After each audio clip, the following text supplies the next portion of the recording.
Something extraordinary is happening in the South China Sea that Western media has barely touched, and it demands our immediate attention. For months, satellite imagery has been quietly documenting what can only be described as a massive military transformation on Itim Island, a remote speck of land that most Americans have never heard of, yet one that could fundamentally reshape the entire Pacific power balance. The construction we're witnessing isn't merely another runway extension or radar installation. We're looking at a comprehensive military facility emerging at breakneck speed, complete with deep water column berths capable of accommodating nuclear submarines, hardened aircraft shelters, and what defense analysts are calling fourth generation anti-access area denial systems. This isn't speculation, this is documented reality unfolding in real time. What makes this development genuinely alarming isn't just China's military expansion, which we've grown accustomed to tracking, but rather the strategic positioning of this particular installation. Itim Island sits astride critical shipping lanes through which 40% of global trade passes daily. Control this choke point and you control the economic lifeline of half the world's nations. The implications for American interests, for our allies in the region, and frankly for global stability cannot be overstated. Now, let me walk you through what we're actually seeing here, because the details matter enormously, and I think when we examine them carefully, we begin to understand why this particular development has caused such consternation in certain circles in Washington, though you wouldn't know it from the mainstream coverage, which has been remarkably subdued. The construction activity on Itim Island began appearing in commercial satellite imagery approximately 18 months ago, though it's quite possible, indeed, I would say probable, that preliminary work was underway well before that. What initially appeared to be routine land reclamation, the sort of thing China has been doing throughout the South China Sea for years now, has evolved into something far more substantial and far more strategically significant. The island itself, before this recent construction boom, was essentially uninhabitable, a small coral atoll with minimal vegetation, no freshwater sources, and certainly no infrastructure of any kind. It measured roughly 800 meters at its longest point, hardly worth noticing on most maps. But what we're seeing now is a transformed landscape. The island has been expanded to nearly 4 times its original size through aggressive land reclamation, and I want to emphasize this point because it's crucial to understanding the scale of ambition here. We're not talking about modest improvements or incremental development. This is wholesale geographic transformation, the kind of project that requires enormous resources, sophisticated engineering, and most importantly, strategic vision that extends years into the future. The runway that's been constructed measures approximately 3,000 meters in length, which tells us something very specific about its intended use. This isn't a facility designed merely for transport aircraft or light fighters. A runway of this length can accommodate the full spectrum of Chinese military aircraft, including their most advanced fighters, heavy bombers, and large transport planes. The runway has been reinforced with what appears to be specialized concrete designed to withstand repeated heavy aircraft operations, and thermal imaging suggests underground fuel storage facilities of considerable capacity. When you see this kind of infrastructure investment, you're looking at a permanent military presence, not a temporary outpost or a facility intended for occasional use, but the runway is really just the beginning of the story. What's emerged around it is a comprehensive military ecosystem that suggests this base is intended to serve multiple strategic functions simultaneously. We can identify what appear to be at least 3 separate radar installations positioned at different points around the island to provide 360-degree coverage. These aren't small installations either. The radar domes we can see in the imagery are substantial structures, the kind that house long-range surveillance and tracking systems. China has been developing increasingly sophisticated radar technology in recent years, and the positioning of these installations on Itim Island, would give them coverage extending hundreds of kilometers in all directions, effectively creating a surveillance bubble that encompasses some of the most heavily trafficked waters in the world. The harbour facilities deserve particular attention because they reveal perhaps the most concerning aspect of this entire development. The Chinese have excavated a deep water port on the eastern side of the island, and the specifications of this port are remarkable. The channel has been dredged to a depth that would allow the passage of China's largest surface vessels and quite possibly their nuclear submarines. We can see what appear to be reinforced berthing areas with specialized facilities that defense analysts have identified as potentially designed for submarine servicing and maintenance. Now, I want to be careful here not to engage in speculation, but the physical characteristics of these facilities match closely with known Chinese submarine support infrastructure at other bases. If Itim Island is indeed being developed as a potential submarine base, the strategic implications are profound because it would give China the ability to project submarine power into the Western Pacific in ways that would fundamentally alter the naval balance in the region. We can also identify what appear to be hardened aircraft shelters. These are reinforced structures designed to protect aircraft from missile strikes or aerial bombardment. The fact that China is building these shelters tells us they're anticipating that this facility might come under attack in a conflict scenario, and they're taking measures to ensure their aircraft would survive an initial strike. This is defensive thinking, certainly, but it's also the kind of thinking that accompanies the development of strategically vital infrastructure that you cannot afford to lose. The number of shelters suggests the capacity to permanently station a significant fighter squadron at this location, with additional space for rotating units, or surge capacity in times of tension. Now, let's talk about the missile systems, because this is where things become particularly interesting from a strategic standpoint.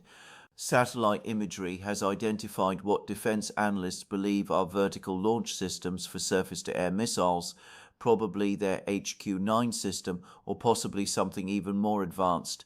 But more significantly, there appear to be installations that could house anti-ship cruise missiles, possibly the YJ-12 or YJ-18 systems that China has been developing specifically to target American aircraft carriers and other large surface vessels. If these identifications are correct, and I should note that not everyone agrees on the precise systems being deployed, then Itim Island is being transformed into what military strategists call an anti-access area denial platform. The purpose of such a platform is straightforward: to make it extremely difficult, costly, and dangerous for an adversary's naval forces to operate within a given area. The positioning of Itim Island makes this particularly significant. The island sits astride shipping lanes that carry an enormous volume of global trade. We're talking about routes that handle containerized cargo, oil tankers, liquefied natural gas carriers, everything that keeps the global economy functioning. Approximately 40% of global maritime trade passes through the South China Sea, and a substantial portion of that traffic moves through waters that would now fall within the engagement envelope of missiles stationed on Itim Island. This isn't just a military consideration, it's an economic one, with implications for every nation that depends on these shipping routes, which is to say most of the world's major economies, including absolutely the United States. What we're seeing here is the physical manifestation of a broader Chinese strategic vision that's been developing for at least 2 decades. China has been very clear, actually remarkably transparent, about its intention to become the dominant power in its near seas, which from Beijing's perspective includes the entire South China Sea. They've published white papers, they've made statements at international forums, they've undertaken legal and diplomatic initiatives, all pointing in the same direction. The construction of facilities like Itim Island is simply the concrete realization of these stated objectives. But I think Western audiences, and particularly American audiences, have not fully grasped the implications of what's unfolding, partly because the changes have been incremental, partly because they've been happening in a region that most Americans don't think about very much, and partly, frankly, because we've been distracted by other crises and other concerns. The response from Washington has been interesting, and by interesting I mean somewhat muted given the strategic significance of what's happening. There have been the usual freedom of navigation operations where American naval vessels sail through waters that China claims but which the United States insists are international waters. There have been diplomatic protests. There have been statements from the Pentagon expressing concern about Chinese militarization of the South China Sea. But if we're honest about it, these responses have not altered Chinese behavior in any meaningful way. The construction continues, the facilities are being completed, and China is proceeding with its plans largely unimpeded by American objections or by the objections of regional states who have competing territorial claims. This raises a question that I think is worth pondering carefully. Why has the American response been relatively restrained? There are several possible explanations, and they're not mutually exclusive. First, there's a recognition in Washington that short of military action, there aren't many options available to physically prevent China from building on territory it controls or claims to control. Economic sanctions against China would be enormously complicated given the deep integration of the Chinese and American economies. Military action is obviously fraught with the risk of escalation between nuclear powers. Diplomatic pressure has proven ineffective, so what's left? There's a certain pragmatic acceptance, I think, that this is happening and will continue to happen, and the focus shifts to managing the consequences rather than preventing the developments themselves. Second, and this is more concerning, there may be a degree of strategic complacency or perhaps distraction in Washington. The United States has been focused heavily on events in Ukraine, on the Middle East, on domestic political concerns. The Indo-Pacific, despite all the rhetoric about pivoting to Asia, may not be receiving the sustained high-level attention that the situation demands. When you have multiple global crises competing for attention and resources, something inevitably gets less focus than it probably deserves. And I suspect the South China Sea may be falling into that category, despite its enormous strategic importance. Third, there's the question of what the United States could offer regional allies that would genuinely counterbalance Chinese power in this area. The Philippines, Vietnam, Malaysia, and other nations with competing claims in the South China Sea have been looking to the United States for support, but what does that support actually mean in practical terms? Can the United States guarantee their territorial claims? Can it prevent Chinese construction and militarization? Can it assure these nations that in a crisis, American military power would be decisive? These are difficult questions, and I think the answers are less clear-cut than many would like to believe. The result is a certain hedging behavior from regional states who maintain their alliances with the United States but also seek accommodation with China, recognizing that China is geographically proximate, economically dominant in the region, and increasingly militarily powerful. Now, let's consider what this means for the broader strategic picture in the Pacific. The United States has maintained since World War II a position of naval dominance in the Pacific Ocean. American aircraft carrier strike groups have been able to operate essentially wherever they choose, whenever they choose, with little meaningful opposition. This has been a fundamental assumption underlying American strategic planning, alliance commitments, and regional security architecture. But what we're seeing with developments like Itim Island is the emergence of a very different operating environment, an environment where American naval vessels cannot simply assume freedom of movement, where they would face sophisticated missile threats, submarine threats, aerial threats, all operating in a layered, integrated defense system.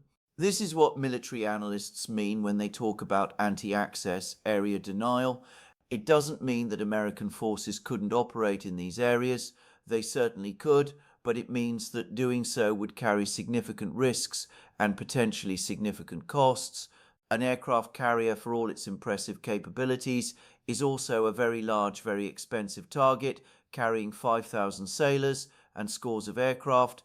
The political and military consequences of losing a carrier are almost unthinkable, which means that the mere credible threat to carriers changes the calculus of how and where they can be deployed. And this is exactly what China has been working toward, not necessarily to fight and win a naval war against the United States, but to create enough risk and uncertainty that American naval power becomes less freely applicable, less decisive as a factor in regional disputes. The economic dimensions of this cannot be ignored either. Those shipping lanes I mentioned earlier carry goods that are fundamental to the American economy and the economies of our allies. Japanese industry depends on raw materials that transit these waters. South Korean exports travel these routes. Australian trade with Asia flows through these channels. If China can credibly threaten to close or restrict these shipping lanes in a crisis, that represents economic leverage of an extraordinary magnitude. Now, would China actually exercise such leverage? That's a complicated question. Closing the South China Sea to commercial shipping would damage the Chinese economy as well, perhaps severely. But the question isn't really whether China would do it in normal circumstances, it's whether the capability to do it provides coercive leverage in negotiations, in disputes, in moments of crisis. And I think the answer to that question is clearly yes. We should also think about this in the context of Taiwan, because everything happening in the South China Sea relates in one way or another to the Taiwan question. If you were planning a military operation to isolate Taiwan, to prevent American intervention in support of Taiwan, what would you need? You would need the ability to control the sea and airspace around Taiwan. You would need the ability to threaten or deter American carrier groups. You would need bases positioned to support sustained military operations. You would need layered defenses to protect your own forces and territory from counterattack. When you look at it this way, every military installation China builds in the South China Sea, including Itim Island, contributes to creating the infrastructure that would be necessary for such an operation. I'm not predicting that such an operation will happen, but it would be strategic malpractice not to recognize that the capabilities being developed could serve such a purpose. The historical parallels here are worth considering as well. We've seen this pattern before, where a rising power gradually expands its sphere of influence, while the established power struggles to respond effectively without triggering a larger conflict. The challenge for American policymakers is that every option involves difficult trade-offs. Increased military presence in the region risks escalation and diverts resources from other priorities. Economic pressure risks damaging American economic interests. Diplomatic initiatives have shown limited effectiveness.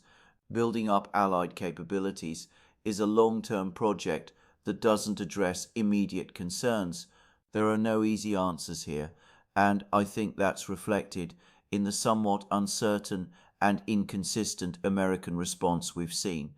What happens next with Itim Island specifically, and with Chinese expansion in the South China Sea more broadly, is genuinely uncertain. We could see continued construction and militarization, with China simply presenting the world with a series of facts on the ground that become increasingly difficult to challenge. We could see a crisis, perhaps triggered by an incident at sea or an escalation of territorial disputes that forces a confrontation that neither side really wants.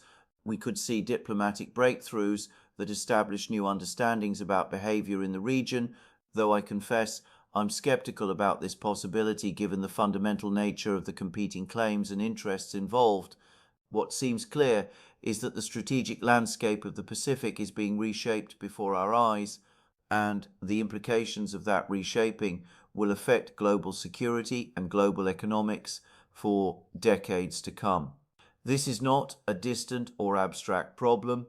This is happening now, it's accelerating, and it demands far more attention than it's currently receiving from policymakers and from the public. That's why we need to be talking about places like Itim Island, even if they're remote and unfamiliar, because what happens there will shape the world our children inherit.